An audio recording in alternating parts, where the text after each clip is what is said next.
Olá! Muito bem-vindos ao nosso canal Jesus no Leme, com o nosso quadro Kardec e o Farol, a doutrina espírita, esse grande farol de nossas vidas, com a nossa bússola, nosso mestre amado Jesus Cristo. O tema de hoje são as provas da existência de Deus. Então, nós resolvemos primeiro trazer o quadro de Kardec e Farol, para também trazer subsídio para vocês que vão participar dos nossos outros vídeos, nossos outros quadros com as crianças, os bebês e os jovens. Para os jovens, nós vamos trazer uma abordagem muito parecida com essa, que é falando um pouquinho sobre as criações divinas, né? Partindo do princípio que toda causa tem um efeito, então nós começamos a pensar um pouquinho sobre as criações de Deus, para aí entendermos, então, as provas da sua existência, da sua presença. Pensa um pouquinho, então, no nosso universo.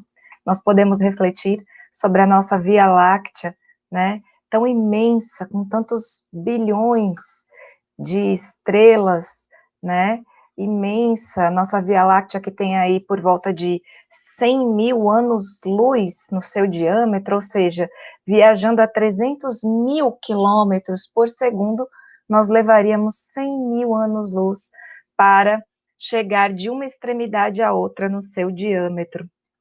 E ela é totalmente ocupada por planetas, por estrelas, assim como a Via Láctea, nós temos outras galáxias, no universo todo, por volta de 200 bilhões de galáxias.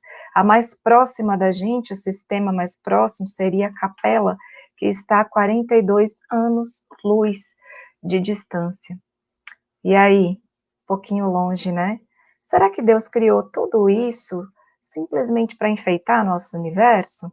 Será que foi essa a intenção?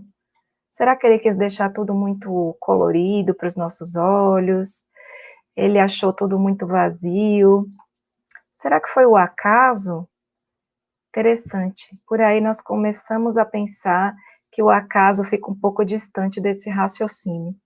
Nós podemos também pensar que levaríamos por volta de 5 bilhões de anos para conhecer todas as galáxias criadas por Deus ou pelo acaso. Então, partindo desse raciocínio, vamos lá no livro A Gênese, da codificação kardeciana, no capítulo 2, item 20, e lá está falando Allan Kardec sobre Deus e os seus atributos divinos, né? Um dos seus atributos seria a onipotência. Nós sabemos que a divindade, ela possui vários atributos divinos: onipotência, onipresença. Deus é soberanamente justo, bom, sábio. E aí esse capítulo ele vai trazer um pouquinho para a gente, resumidamente aqui nesse vídeo, falando sobre o fluido cósmico universal. Ou seja, o fluido cósmico universal é uma substância de onde tudo deriva, tudo se transforma, para que nós possamos ter, então, a vida no planeta Terra. Nós estamos mergulhados nesse fluido cósmico universal, nós viemos desse fluido cósmico universal. O fluido cósmico universal provém de Deus. Ele é um fluido inteligente, porque ele é o próprio pensamento de Deus. Então, assim como nós somos seus seres, sua criação, nós estamos mergulhados em seu pensamento. Cada célula do nosso corpo, cada átomo da nossa existência, de todas as matérias, de tudo que há, está mergulhado no pensamento de Deus. Deus sabe instantaneamente tudo, tudo o que nós pensamos, o que nós fazemos, o que nós desejamos. Ele sabe tudo e ele sente. Ele sabe agora, você mesmo que está ouvindo o seu nome, o seu sobrenome, sabe suas angústias, sabe suas necessidades. E acima de tudo, ele te ama muito, mais do que qualquer ser, porque foi ele que te criou. Ele acompanha a sua existência, desde quando você ainda não tinha o livre-arbítrio. E foi ele que decidiu o período exato em que você estava apto para começar a utilizar o seu livre-arbítrio a favor do bem. E a partir de então ele confiou extremamente em você. nós temos que entender que a nossa limitação de pensamento ainda nos faz enxergar Deus como um ser à semelhança do homem. Muitas vezes um senhorzinho velhinho de barba, né, sentado num trono, porque nós ainda temos muito arraigado essa coisa da majestade do trono, e lá em cima de alguma coisa, porque também nós não entendemos essa logística do universo, né, do 360 graus que o espírito pode enxergar, então nós achamos que Deus está em cima, existe um céu e inferno como locais exatos do planeta Terra, sem entender que esses locais eles são criados exatamente pelo nosso pensamento. E Deus, ele não é um ser à semelhança do homem. Nós somos criados à semelhança de Deus. Mas nós não entendemos que Deus é um ser pensante, extremamente amoroso, que não possui boca, dente e não fala.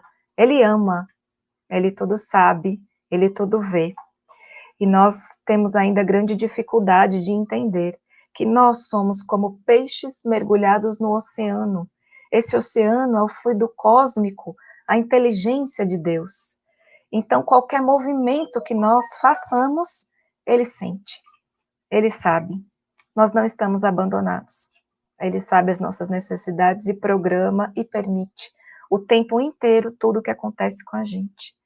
Então, vou lançar uma proposta aqui para todos vocês que estão me assistindo, de que nós façamos um pequeno exercício, porque nós pedimos as coisas para Deus e costumamos dizer que Deus não nos atende, não nos responde, esqueceu de nós, não nos está ouvindo, só que nós somos extremamente vulneráveis às diversas coisas que acontecem no nosso dia a dia, e nós acabamos esquecendo, né? Nós esquecemos, assim, extremamente, com uma facilidade extremamente grande, tudo que nós conversamos com Deus, com todas as pessoas, tudo que nós pedimos, nós mudamos, inclusive, de desejo, de pedido o tempo todo.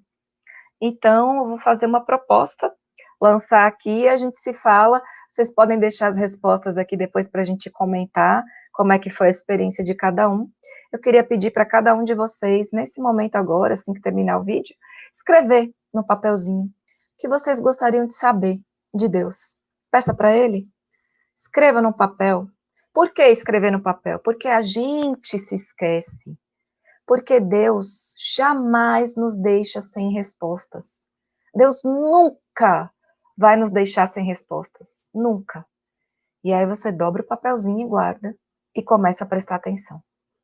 Isso que eu estou falando para vocês não foi criação da minha cabeça. Isso foi Emmanuel. Emmanuel nos diz: Deus vai falar com você.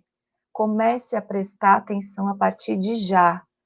Só que Deus não vai se materializar em uma forma humana na sua frente para responder aquilo que você quer. E atenção, Ele também não vai dizer sim. Esse exercício não é para ouvir um sim de Deus. Não necessariamente Deus vai falar sim para a gente o tempo todo. São como as crianças pequenas ou nossos filhos adolescentes, que seja. Nós não falamos sim para eles o tempo todo, porque não é assim que funciona. Não é assim que é, ao nosso entender, a melhor educação para eles. E é assim que Deus nos vê. Nós que somos tão crianças ainda, espiritualmente falando, segundo o próprio benfeitor Emmanuel também. Preste atenção, Deus vai te responder. Uma música, um e-mail, uma mensagem, uma página na internet, você vai parar no sinal e vai ver um outdoor, um amigo seu que nem sabe sobre o que você está pensando vai comentar alguma coisa sobre esse assunto com você. E você vai ter sua resposta. Porque Deus poderia fazer tudo sozinho, mas Ele não quer. É a lei de sociedade, são suas leis divinas, que está lá na terceira parte do Livro dos Espíritos, as leis morais. Deus se utiliza de nós, das pessoas, para ajudar uns aos outros. Essa é a beleza da vida. E é por isso que nós temos que viver em sociedade, é por isso que nós devemos nos amar, nos ajudar. Então, essa é a proposta, esse é o pouquinho que eu gostaria de falar para vocês sobre provas da existência de Deus. Gostaria dos comentários. Se você gostou, deixa o like para o nosso vídeo. e até a próxima, se Deus quiser. Tchau, tchau.